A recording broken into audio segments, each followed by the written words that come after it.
Hello, Professor Bhattacharya, Professor Harris, my literary theory class, and the YouTube community at large. This evening, I'm going to talk about Richard Oman, Stanley Fish, and Edward Said. First off, I would like to note how contemporaneous these essays are. Said's Orientalism was released in 1978. Stanley Fish's How to Recognize a Poem When You See One came out in 1980, and Oman's The Shaping of a Canon, U.S. Fiction, 1960 and 1975, came out in 1983. So we're really talking about like a 5-year span here. Let's start with Oman. Now, Oman writes to expose the workings, within a very delineated time frame of how terms like serious fiction and great literature take on very specific meanings, rather than the general ones they purport to have. Working off of Richard Williams' 1977 work about literature and Marxism, but he's kind of going, into a much more narrow period, 1960 to 1975 in the U.S. Now, these categories, according to him, embody complex social relations and a continuing historical process. That process deeply invests all terms of value. Since not everyone's values are the same, the negotiating of such concepts is, among other things, a struggle for dominance. That's from page 1880. He starts off by writing that although reading is solitary, as Harold Bloom would say, it is in fact predicated on social ties. And Americans generally read to affirm their beliefs or to find meaning when shaken in their beliefs. Now, he only looks at this one period, but he does imply you could kind of approach many other periods and places and do the same sort of analysis.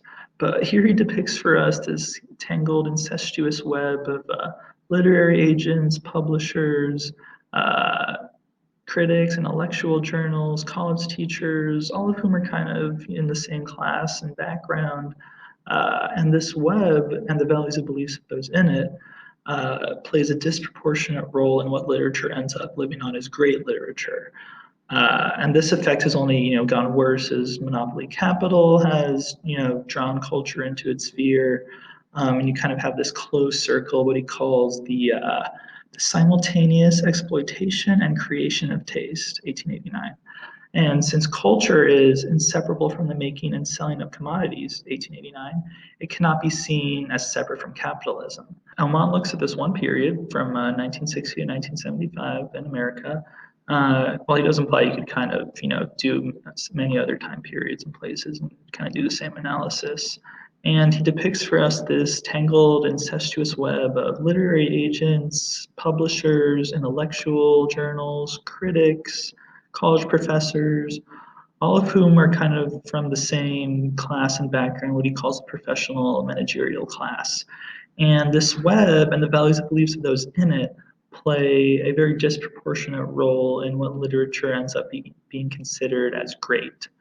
And this effect has only been consolidated as publishing was increasingly drawn into the sphere of monopoly capital, resulting in a nearly closed circle of marketing and consumption, the simultaneous exploitation and creation of taste, page 1889.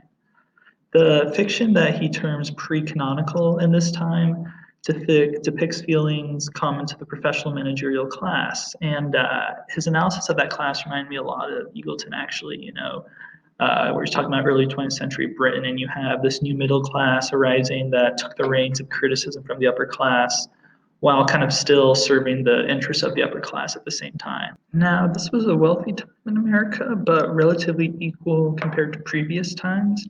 And Oman writes about these social contradictions that were kind of at the heart of the professional managerial class. And he writes that these social contradictions, which of course are blamed on capitalism, were displaced into images of personal illness in the literature coming out of that time. And it all kind of centers around this question of, I seem to be crazy, but again, possibly it's society that's crazy. And I also think, just to take a step back for a second, that one of the most incredible aspects of Oman's essay is just kind of the way he frames and structures it. He probably could have guessed that to those readers of his who love reading, of which I am one, and of which many of his readers probably were, his conclusions aren't going to go down easy. And so before he even really hits us on the head with his conclusions, he couches his arguments with all these signifiers of rationality. He cites a multitude and variety of previous studies. He includes a couple of different charts. He has numbers and figures. He's always very careful not to overstate his conclusions. He says, like, I suggest and I hope and things like that a lot that aren't really, declarative statements. Um, and his distance from literature, the reader can tell that Bloom loves Shakespeare, that Wendler loves Whitman. His distance lends him this, air of authority and impartiality that kind of prevents those who love reading from instantly rejecting what he's saying. And even when compared to Eagleton, who, they're writing about kind of similar things, but Eagleton didn't even seem to care about backing up what he was saying. Now, Oman writes, my claim is that the needs and values of the professional managerial class permeate the general form of these novels, as well as their categories of understanding and their means of representation. Now, I had a lot of questions about that line, mostly centered around the verb permeate, because that doesn't really, it's kind of a vague word, it doesn't really capture how that actually happened. Now I'd like to turn to Fish here. Now I'd like to turn to Fish here. Fish's How to Recognize a Poem When You See One argues that meanings belong to interpretive communities which shape texts and readers' activities. Fish too sees reading as both individual and collective. He talks about this exercise in class where his students knew it as a poem and then distinguishing features followed. So, we have these definitions that are more like recipes. We're trying on this knowledge we're not even aware of, that sort of thing.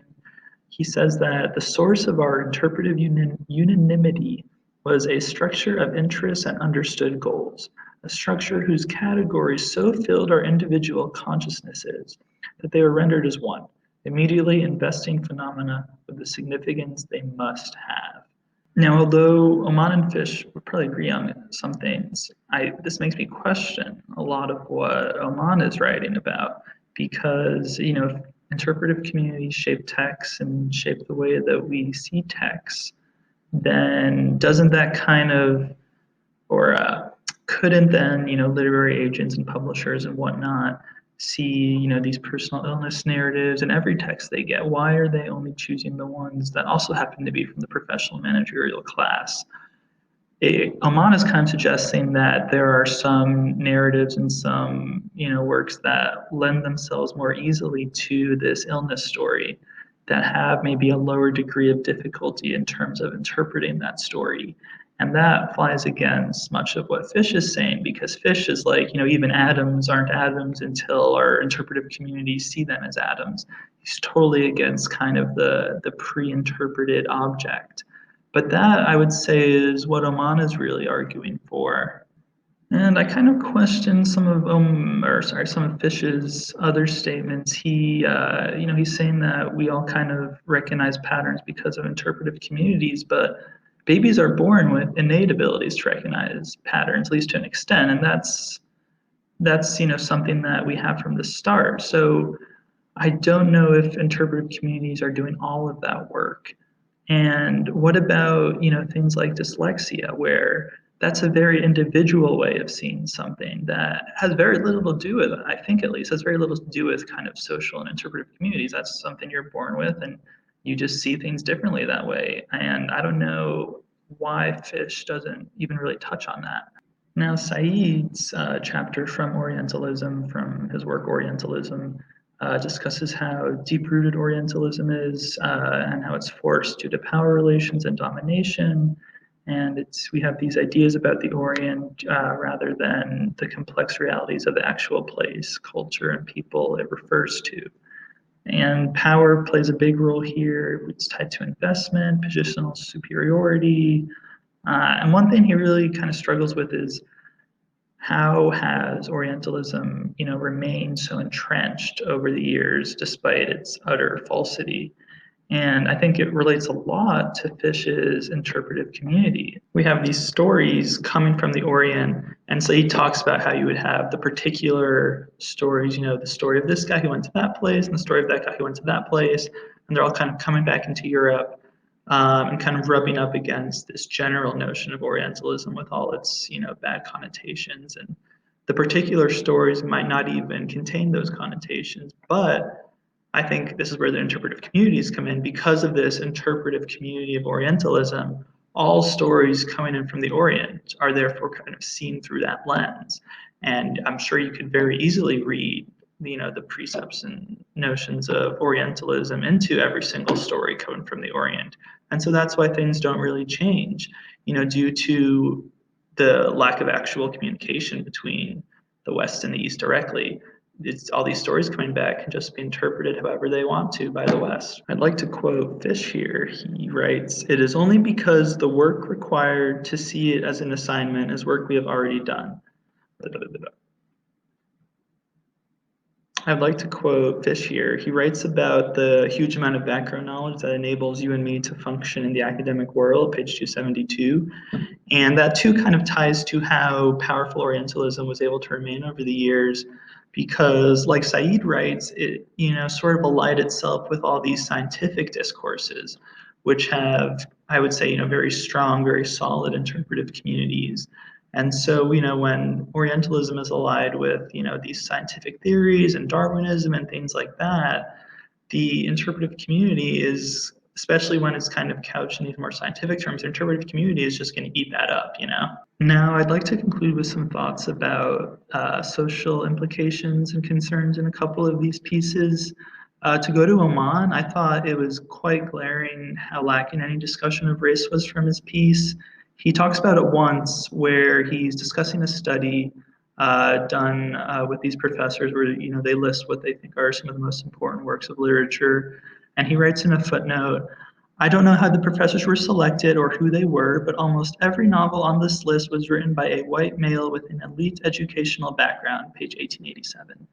And I mean, to relegate this to a footnote really shows how much he's trying to diminish the role that all of this is playing in systematic racism, because this is all very financially tied. I mean, it's one thing for books by elite educated white guys to be thought of as great literature, but that has very real financial implications because they're going to be making a lot of money and other writers will not be.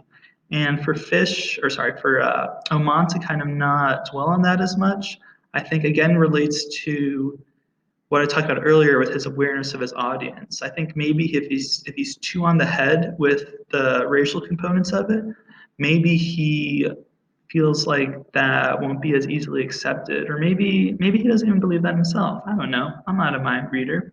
But of course, as we see when we look at Said through Fish, interpretive communities can have huge roles in racial relations, enforcing some relations of oppression and that sort of thing. But I would just like to conclude with one quote from Oman that is close to my heart. "I'm going to argue that the emergence of these novels has been a process saturated with class values and interests, a process inseparable from the broader struggle for position and power in our society, from the institutions that mediate that struggle, as well as from legitimation of and challenges to the social order," page 1881. And that just kind of says it all.